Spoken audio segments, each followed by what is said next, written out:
오늘 본문 로마서 말씀은 인간에 관한 가장 큰 논제를 다루고 있습니다. 인간의 가장 큰 논제는 부와 가난의 문제도 아니고 행복과 건강과 질병의 문제도 사실 아닙니다. 이런 모든 것들은 인간의 외면적인 것에 관한 것들입니다. 최근 한 의학 보고서에 의하면 코스메틱 분야인 성형의학이 오늘날 가장 높은 인기 의학 분야로 발표가 되었습니다. 그만큼 사람들이 외면적인 치장에 관심이 매우 높아졌다는 뜻입니다. 인간에게 있어서 부와 아름다움을 추구하려는 것은 항상 매력적이었습니다. 그리고 인간은 속사람보다 겉사람을 치장하는 데 많은 것을 들여왔습니다. 그 이유는 이런 외면적인 것들이 살아가는 데 꼭 필요하다고 생각하기 때문입니다. 물론 이런 외면적인 치장이 중요하지 않다는 뜻은 아닙니다. 여러분과 저도 얼굴에 화장을 하고요. 머리는 샴푸로 감고 미장원이나 이발소를 저희가 갑니다. 옷도 사 입고 또 멋을 내기도 하죠. 또 성능이 좋은 차를 타고 다녀야 하고요. 안정된 집에서 살기를 바라는 것입니다. 이렇게 사는 것이 잘못된 인생을 사는 것은 결코 아닙니다. 중요한 것은 외면적 치장 분야가 발달이 되면서 인간의 내면적 치장이 덜 중요하게 여겨진다는 것이 문제가 있는 것입니다. 오늘 로마서 2장 마지막 부분인 25절에서부터 29절까지의 말씀에 이런 인간의 중요한 논제를 다루고 있습니다. 성경은 이것을 표면적인 것과 이면적인 것으로 구분을 했습니다. 기독교에서 가장 핵심적인 내용의 말씀이 오늘 이곳에 있는데요. 그 말씀이 29절 말씀입니다. 함께 29절을 읽어보겠습니다. 준비되셨죠? 시작. 오직 이면적 유대인이 유대인이며 할례는 마음에 할지니 영에 있고 율법 조문에 있지 아니한 것이라. 그 칭찬이 사람에게서가 아니요 다만 하나님에게서니라. 우리가 이 말씀을 보는 게 참 중요하죠. 이 한 절 말씀에 오늘 우리가 살펴보려는 인간의 중요한 논제가 모두 담겨 있습니다. 오늘 본문 내용을 여러분이 25절서부터 자세히 읽어보셨지만 표면적인 것과 이면적인 것을 성경이 다루면서 성경이 유대인의 할례를 언급을 하고 있다는 점이 중요합니다. 그리고 이 유대인들의 할례가 성경은 분명히 표면적 신앙임을 밝히고 있다는 것이고요. 자, 먼저 표면적 신앙의 위험성에 대해서는 하나님에 대한 신앙이 마음에 달려 있지 않다는 점을 우리는 유념해야 합니다. 29절 말씀에 보시면은 할례는 마음에 할지니라고 하신 말씀에서 우리 잘 알 수가 있습니다. 사실 할례는 여러분이 잘 아시다시피 남성의 특정 부분의 살을 베어내는 외과적인 행위입니다. 그럼에도 불구하고 본문에서 할례를 마음에 하라고 하신 이 말씀은 비록 하나님께서 명령하신 것이라 할지라도 이런 할례의 외과적인 행위로는 하나님을 결코 기쁘시게 할 수 없다는 점을 분명히 하려는 것입니다. 사실 이 마음의 할례를 하라고 하신 이 말씀은 오래전에 하나님께서 신명기 10장 16절 말씀을 통해서 이스라엘 백성들에게 요구하신 것입니다. 신명기 10장 16절 우리 다시 돌아가서 보시면 다시 한번 읽어보겠습니다. 시작. 그러므로 너희는 마음의 할례를 행하고 다시는 목을 곧게 하지 말라. 이스라엘 백성들이 할례에 대한 잘못된 태도가 있었습니다. 목을 곧게 하지 말라는 말씀을 통해서 확인할 수가 있죠. 이스라엘 백성들이 할례 때문에 목이 곧아졌다는 것입니다. 목이 곧아졌다는 뜻은 교만해졌다는 뜻입니다. 하나님께서 이스라엘 백성들에게 할례의 표징을 주신 이유는 그들의 조상인 아브라함과의 맺은 그 약속 때문입니다. 오늘 여러분이 교독 때 읽으신 창세기 17장 9절에서 11절까지의 말씀을 우리 다시 한번 살펴보도록 하겠습니다. 우리 창세기 17장 9절에서 11절까지의 말씀을 보십시다. 자, 찾으셨으면 우리 한번 같이 읽겠습니다. 시작. 하나님이 또 아브라함에게 이르시되 그런즉 너는 내 언약을 지키고 내 후손도 대대로 지키라. 너희 중 남자는 다 할례를 받으라. 이것이 나와 너희와 너희 후손 사이에 지킬 내 언약이니라. 너희는 포피를 배워라. 이것이 나와 너희 사이의 언약의 표징이니라. 이렇게 말씀하셨습니다. 이 말씀에서 두 가지 중요한 것이 있습니다. 첫째는 9절 말씀을 유심히 보시기 바랍니다. 9절 말씀에 내 언약을 지키고 내 후손도 대대로 지키라 하신 말씀입니다. 하나님께서 믿음의 조상인 아브라함과 맺은 언약은 아브라함을 통해서 누구를 주시겠다고 약속을 하셨습니까? 상속자를 주시겠다고 약속하지 않으셨습니까? 그리고 그 상속자를 통해서 내가 허락한 그 씨를 통해서 거룩한 민족을 일으키시겠다고 아브라함에게 약속을 하셨습니다.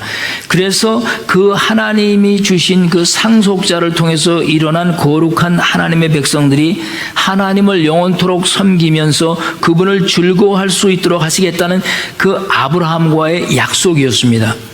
두 번째 중요한 것은 11절 말씀을 유심히 보시기 바랍니다. 11절 말씀은 할례에 관한 것으로 하나님과 하나님의 백성들 사이에 무엇이라고 하셨습니까? 언약의 표징이라고 하신 말씀입니다. 중요한 것은 할례가 언약 자체가 아니라 언약의 뭐라는 겁니까? 표징일 뿐이라는 것이 중요합니다. 이스라엘 백성들의 문제는 할례를 언약으로 생각했다는 점이 문제였습니다. 그러나 할례는 언약 자체가 아니고 언약의 표징이었을 뿐입니다. 그런데 이스라엘 백성들이 이 언약의 표징인 할례를 하나님과 맺은 언약보다도 더 중요하게 생각했다는 점이 바로 큰 문제점이었습니다. 이런 상태를 바로 성경이 지금 뭐라고 말씀했냐면 로마서에서 표면적인 것이다. 표면적인 신앙이다. 이렇게 말씀을 한 것입니다. 그래서 아브라함과 언약을 맺은 수백 년이 흐른 뒤에 지금 신명기 10장 16절 말씀에 뭐라고 다시 경고를 하셨냐 하면 마음에 할례를 행하고 다시는 목을 곧게 하지 말라 경고를 하신 것입니다. 자, 여러분 이제 총체적으로 이해가 되십니까? 예수님께서 이 문제에 대해서 분명하게 마태복음 3장 9절에 말씀하신 것이 있습니다. 마태복음 3장 9절을 여러분 다 한번 펴주시기 바랍니다. 같이 읽겠습니다. 시작. 속으로 아브라함이 우리의 조상이라고 생각하지 말라. 내가 너희에게 이르노니 하나님이 능히 이 돌들로도 아브라함의 자손이 되게 하시리라. 여러분 이 말씀을 듣고 어떤 느낌이 드십니까? 얼마나 그 유대인들이 하는 태도들이 보기에 한심하고 답답을 하셨으면 돌들로 아브라함의 후손이 되게 하겠다고 말씀을 하셨겠습니까? 그 주님의 심정이 이해되십니까? 마귀가 예수님에게 시험을 줄 때 돌로 떡을 만들라고 하셨을 때도 거부하신 예수님께서 지금 돌로 사람을 만들 수도 있겠다고 말씀하시는 이 예수님의 심정을 보면 그 인간의 태도가 얼마나 교만하고 안타까웠으면 이렇게 말씀을 하셨겠느냐 그 뜻입니다. 다시 말씀드려서 하나님의 언약의 표징을 하나님과의 언약보다도 더 중요하게 생각하는 사람들의 태도에 대한 날카로운 지적인 것입니다. 이런 모든 말씀들은 제가 낭독한 본문 로마서 2장 29절 말씀과 깊은 연관이 있습니다. 특히 로마서 2장 28절과 29절 말씀에서 표면적 유대인이 아니라고 그랬어요.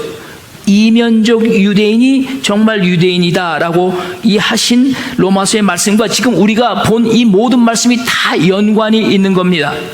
이면적 유대인이 유대인이다라고 하신 말씀의 뜻은 유대인이라고 해서 모두 다 유대인이 되는 것은 아니다 그 뜻입니다. 마음의 할례를 한 유대인들만이 진정한 유대인이 될 수 있다 그런 뜻입니다. 이런 말씀의 증거들은 여러분과 저를 더 깊은 신앙의 자리로 인도합니다.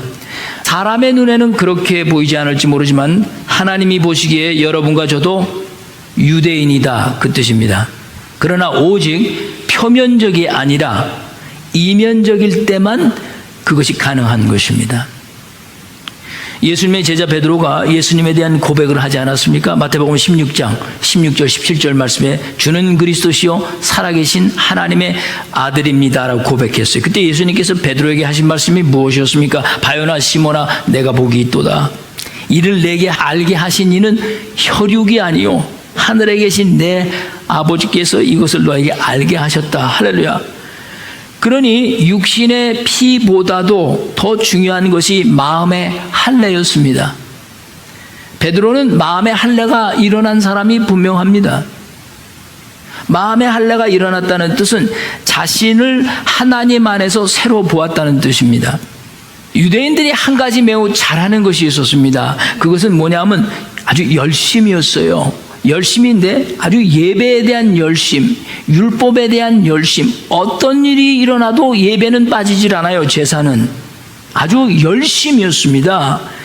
그 중에서도 이 할례에 대해서만큼은 철저하게 8일 만에 남자들은 다 할례를 시켰습니다.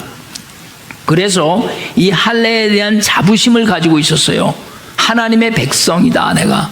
우리에게만 율법이 주어졌지 이 세상 다른 모든 사람들에겐 율법을 하나님이 주시지 않았다. 우리만이 선택이 됐다. 그래서 이 할례가 표징이다. 얼마나 자랑스러워했는지 모릅니다.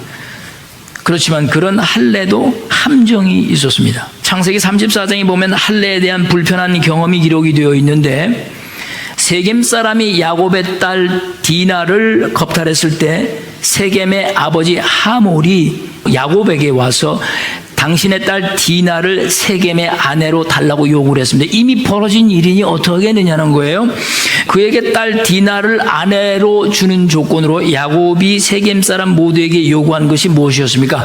모두 다 그러면 할례를 받아라 그랬습니다. 그 이유는 할례를 받지 않는 민족들에게 우리 딸을 줄 수 없다는 겁니다. 그러니까 할례는 이스라엘 남자들에게만 실제로 적용이 되었지만 이스라엘 여자들에도 의미가 있었던 거예요. 할례가 비록 표피를 베진 않았어도 의미를 가지고 있었어요.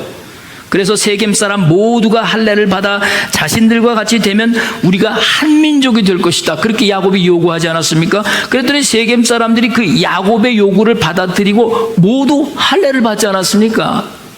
그런데 3일 정도 지난 후에 세겜 사람들이 할례를 다 받고 나서 그 3일 때가 제일 아프답니다. 그 걷질 못해요. 띠뚱띠뚱 거리면서 움직이지 못할 때 그 야곱의 아들 중에 시므온과 레위가 칼을 들고 와서 그 세겜 사람들 그냥 다 죽여버렸습니다. 야곱의 아들들이 무엇을 이용했습니까? 할례를 이용해서 디나를 더럽힌 것에 대한 복수를 한 겁니다. 이게 할례의 함정입니다. 표면적 신앙의 함정들인 거예요. 제가 말씀드리려고 하는 요지는 이 할례가 이스라엘 사람들에게 항상 신성하고 거룩한 것이기도 했지만 인간적으로 악용이 되어왔다 그런 뜻입니다. 표징들이 악용되는 것은 너무나도 흔한 일 아닙니까? 오늘날도 여러분 보세요. 그 표징들 때문에 사람들이 유혹을 당합니다. 표징을 악용해서 사람들을 미혹시키지 않습니까? 그래서 다 넘어지는 거예요. 사람들은 그럼 표징을 보고 따라가는 거예요. 그건 단지 표징일 뿐이거든요. 그런데 마음의 할례보다도 그런 표징들을 중요시 여기기 때문에 실패하고 넘어지고 멸망한 것입니다. 그러나 언약의 표징인 할례가 마음의 할례보다 절대 중요할 수가 없다 그 뜻입니다. 표징에는 함정이라는 것이 있는 것입니다. 이런 모든 구약과 신약의 말씀을 여러분이 다 읽어보시고 그 배경을 볼 때 할례라는 것은 오늘 본문 로마서에서 밝힌 대로 표면적인 것입니다. 하나님의 언약인 할례를 표면적이라고 말씀할 수 있는 이유는 하나님의 백성이라는 자부심을 가졌어도 무엇을 범했습니까? 율법을 범했다 그 말씀입니다. 결국은 복수하고 사람을 죽이고 미워하고 증오하고 마음의 할례가 없다 그 뜻입니다. 표징만을 내세운 겁니다.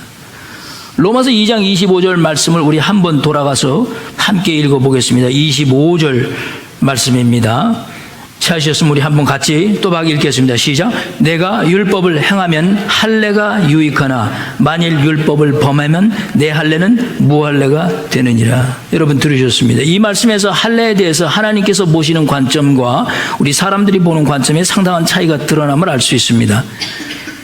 사람은 할례 자체를 중요하게 생각했지만 하나님은 그 할례보다도 무엇을 더 중요시 여겼습니까? 율법을 행하는가 범하는가를 더 중요시 여겼다는 점입니다. 내가 그리스도인이 되었다는 외부적 증거보다도 내가 그리스도인으로서 내 마음에 하나님을 모시고 그 하나님의 말씀을 진정으로 믿고 그 말씀을 따라 살고 있느냐를 하나님은 더 중요하게 보시는 것입니다. 그러니까 여러분과 내가 이 할례에 비교되는 세례를 받았다는 것이 중요한 것이 절대 아닙니다. 하나님의 언약의 백성들이 하나님의 말씀이 이루어질 것을 믿고 그것을 지키며 살아가고 있느냐가 보다 더 중요한 것이죠. 그래야만 우리의 그리스도인의 표징인 그 세례가 무익한 것이 아니고 오늘 말씀대로 유익한 것이 된다, 그 뜻입니다. 예를 하나 들어서 설명을 하겠는데 도움이 될지 모르겠습니다. 오늘은 수영 얘기 좀 할게요. 우리나라 수영의 새로운 역사를 쓴 선수가 있죠. 누굽니까? 박태환 선수 아닙니까? 그가 얼마 전 국제 도핑 테스트에서 양성 반응이 나왔습니다. 이 심각한 문제죠. 그래서 선수로서의 자격이 상실되어 버렸습니다. 지금 이번 브라질에서 열리는 리오 올림픽에 출전할 수가 없게 되었으니 우리로서는 참 안타까운 거지요. 박태환 선수가 올림픽에서 메달 하나 없던 그 한국 수영계에서 이룬 업적은 그야말로 대단한 겁니다. 아시안게임은 물론이고 세계 선수권 대회 그리고 올림픽에서 금메달의 업적을 이루어냈지 않습니까? 그런 그가 호르몬 주사를 금지하는 법을 범했습니다. 국제대회에서 호르몬 주사 금지법은 세계 체육계의 율법과도 같은 것입니다. 율법. 이 네비도란 남성 호르몬 주사는 주로 갱년기에 접어든 남성들이 호르몬이 적어지면 의사의 처방으로 만든 주사입니다. 그가 아무리 금메달을 달성한 선수지만 체육계의 이 율법과 같은 법을 범했다면 그의 스포츠맨으로서의 신뢰와 신용은 이제 무너진 거 아니겠습니까? 물론 고의적이 아니었다고 합니다마는 그렇게 말을 해도 젊은 나이에 벌써 남성 호르몬 수가 낮아졌다는 것, 그래서 이 네비도 주사를 맞을 수밖에 없다는 그 병원의 주장은요, 오히려 박태환 선수가 오랜 동안 남성 호르몬 주사를 맞아왔다는 것을 감적적으로 증명하는 거예요. 이게 한 번이 아니란 얘기 가능성이 있습니다. 그가 수영 선수로서 그 위대함을 증명할 올림픽 금메달을 포함해서 외적인 표징들이 얼마나 많습니까? 그럼에도 불구하고 그 중요한 수영 선수로서의 금지된 법을 범했습니다. 25절 여러분이 지금 읽으신 그 말씀이 바로 그 말씀입니다. 내가 율법을 행하면 유익하지만 만일 율법을 범하면 그 할례가 무슨 할례가 된다고 말씀하셨어요? 무할례가 된다고 말씀을 한 바로 이런 경우입니다. 그가 수영 선수로서 얻은 수많은 상패와 메달들이 외면적으로 그가 위대하다는 것을 표징한다 해도 수영의 율법과도 같은 도핑법을 범했다면 그 모든 외적인 표정이 무의미하고 무유익한 것이 된 것이다. 그렇게 말씀하는 것과도 같은 것입니다. 여러분과 내가 그리스도인들입니다. 그리스도인들이 예수를 믿고 우리는 세례를 받습니다. 누구 하나 세례 받지 않는 사람이 없지 않습니까? 그리스도인 치고 세례를 부인하는 사람이 누가 있어요? 근데 물속에 들어가야만 한다고 주장하는 침례나 머리에 머리를 뿌리는 그 세례나 그 방법이 도대체 뭐 그리 중요합니까? 무슨 방법으로 세례를 받았던지 우리는 하나님의 말씀을 통해서 그리스도 예수 안에 있는 믿음으로 모두 구원을 받은 사람들 아닙니까? 근데 물속에서 들어갔다 나오지 않아서 그 세례는 인정할 수 없고 이렇게만 해야지 된다. 이게 다 목이 꽂은 거예요. 하나님 보시기에 얼마나 답답한 일이겠습니까? 돌들로 내가 하나님 아브라함의 후손을 만들겠다. 그런 말씀이 나오는 이유가 되는 것입니다. 그러므로 세례는 여러분과 나의 구원을 보장하지 못합니다. 그리스도 예수 안에 있는 마음의 할례를 통해서 얻은 믿음만이 우리의 구원을 보장합니다. 논제의 초점은 하나님의 말씀을 범하면 구원을 못 받는다는 것이 아닙니다. 이렇게 잘못 끌어가는 사람들이 있거든요. 그래서 행위에 두려움을 갖게 하는 거예요. 하나님의 말씀을 범하면 구원을 못 받는다는 것이 아닙니다. 할례는 언약의 표징일 뿐이지 구원의 능력이 없다, 그걸 말씀하는 거예요. 박태환 선수가 도핑 테스트를 범했다고 수영 선수가 아닌 것은 아니지 않습니까? 도핑 테스트로 인해서 그의 잘못을 깨닫는 것뿐입니다. 구원은 유대인이나 이방인이나 모두 하나의 방법으로만 구원에 이른다고 말씀하려는 겁니다. 오직 외면적인 것에 의한 것이 아니라 내면적인 것에 의해서만 구원이 이루어지기 때문입니다. 그러면서 여러분과 저도 이면적일 때만 우리도 유대인이 될 수 있다, 이렇게 말씀하는 거예요. 그러니 이면적 할례가 일어나셨으면 여러분과 나도 하나님 눈에는 유대인입니다. 이면적 유대인이라 그 뜻입니다. 이미 우리가 로마서 3장 20절 말씀을 수차례 제가 말씀을 드렸습니다. 로마서를 읽다 이해가 안 되면 어디로 돌아가시라고 그랬어요? 로마서 3장 20절 뭐라고 했어요? 율법의 행위로 그의 앞에서 의롭다 하심을 얻을 육체가 없나니. 율법으로는 뭐를 깨닫는다고요? 죄를 깨닫는다. 만약에 박태환 선수가 이걸 깨닫지를 못하고 금메달 얻은 것으로 만족을 한다면 그도 목이 이미 굳어져 있다, 그 뜻입니다. 그렇다면 무엇이 중요하다는 것입니까? 성경은 표면적인 것들이 중요한 것이 아니라 바로 이 이면적인 것이 중요하다, 이것이 논제의 초점이라는 겁니다. 그렇다면 표면적인 것과 이면적인 것은 무엇으로 구분할 수 있습니까? 오늘 본문 말씀을 보십시오. 무엇입니까? 바로 영으로 분별한다고 하셨습니다. 영입니다. 영. 그리고 이 영이 작동하는 것이 어디라고 그랬어요? 마음입니다. 마음. 그러므로 기독교는 이면적인 것이지 표면적인 것이 아닌 겁니다. 얼마나 오늘날 기독교가 잘못되어 있는지 우리는 이 말씀 한 구절을 통해서 적나라하게 볼 수 있는 것입니다. 마지막으로 수영에 관한 이야기를 하나 더 하지요. 2000년 올림픽 수영 다이빙 종목에서 미국의 금메달을 안겨준 선수가 있었습니다. 로라 윌킨슨 선수입니다. 중국이 아주 오랫동안 강세였습니다. 세계적으로 이 10m 플랫폼 다이빙은 그런 중국의 강세를 36년 만에 무너뜨리고 로라 윌킨슨 선수가 미국의 영광의 금메달을 가져다 주었습니다. 그녀는 올림픽 출전 3개월 전에 오른쪽 발등에 뼈가 부러지는 부상을 입었습니다. 그래서 수술을 받아야 할 형편이었지 않습니까? 그래서 로라 윌킨슨은 수술을 올림픽 후로 미루었습니다. 그리고 부러진 발등의 뼈를 가항용 발을 사용해서 다이빙 직전에 벗어놓고 다이빙을 했었습니다. 아무도 그녀의 우승을 예상하지 못했기 때문에 모든 방송들이 중국 사람들에게만 초점을 맞춰 놓았기 때문에 예선에서 그녀의 다이빙하는 모습을 TV에서 볼 수 없었습니다. 10m 플랫폼 다이빙은 높은 곳에서 떨어질 때 얼마나 물보라 없이 물방울이 튀기지 않고 낙차하느냐에 따라 점수가 정해집니다. 그러기 위해서는 고도의 기술이 필요했고 직선으로 떨어져야만 가능했습니다. 다이빙 결선에는 모두 5번의 다이빙을 하는데 3번째까지 로라 윌킨슨은 5위에 머물러 있었습니다. 그 다리 상태로 그 정도도 잘한 겁니다. 그런데 3차에서 로라 윌킨슨은 거의 완벽한 다이빙으로 떨어졌습니다. 중국 선수들은 그 다음서부터 흔들리기 시작했습니다. 무명의 로라 윌킨스가 갑자기 선두로 나오게 된 겁니다. 아무도 그의 발등이 부러진 사실을 몰랐습니다. 특별히 그녀가 매 다이빙 때마다 무엇인가를 입으로 외우는 것이 결선 카메라에 잡혔습니다. 그는 항상 보시면 하기 전에 입에서 무언가를 암송했습니다. 바로 빌립보서 4장 13절 말씀을 그녀는 매 타이밍 때마다 암송을 했습니다. 내게 능력 주시는 자 안에서 내가 모든 것을 할 수 있느니라. 할렐루야.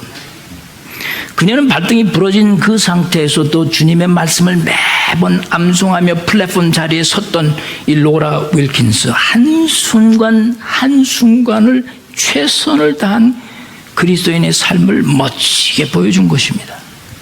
그녀는 올림픽 금메달이란 수영선수로서의 최대의 외적 표징을 갖기도 했지만 그의 내면의 세계도 금메달이었습니다.